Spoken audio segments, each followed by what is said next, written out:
সরকার দেশটাকে জাহান্নামে নিয়ে গেছে এমন মন্তব্য করেছেন মির্জা ফখরুল ইসলাম আলমগীর।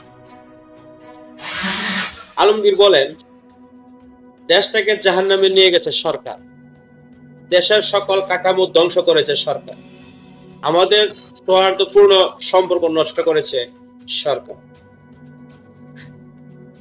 মির্জা ফখরুল ইসলাম আলমগীর বলেন, আজকে আওয়ামী লীগ না করলে কারো চাকরি হয় না। দেশের সব গণতান্ত্রিক প্রতিষ্ঠানগুলোকে ধ্বংস করেছে আওয়ামী লীগ সরকার।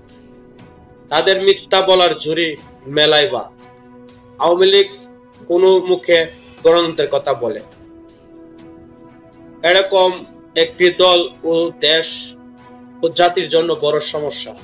তারা দেশকে বিক্রি করে দিচ্ছে, দেশের অর্থনীতি ধ্বংস করে দিচ্ছে।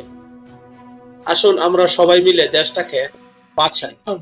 নিজের সততা দিয়ে দেশের আমূল পরিবর্তন এনেছিলেন জিয়াউর রহমান। তিনি বহুদলীয় গণতন্ত্র পুনরুদ্ধার করেছিলেন। আজকে গণমাধ্যমের স্বাধীনতা নিশ্চিত করেছেন জিয়াউর রহমান।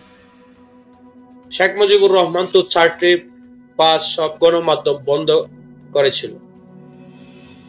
জাতীয় প্রেস ক্লাব তো জিয়াউর রহমানের অবদান, অথচ তার নাম উচ্চারণ করতে চায় না।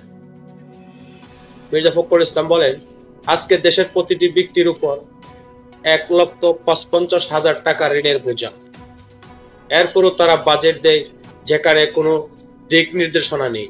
এই সরকারের দেশটাকে কোথায় নিয়ে গেছে, এরপরও যেসব বুদ্ধিজীবী তাদের প্রশংসা করেন, তারা কি নিজেদের বিবেককে প্রশ্ন করেন? সুতরাং আমি বিশ্ববিদ্যালয় শিক্ষকদের বলবো, আপনারা জাতি গঠনের কাজ করুন, দেশের ভবিষ্যৎ নেতৃত্ব তৈরি করুন। আজকে ডাকসু নির্বাচন নেই, কেন নির্বাচন নেই?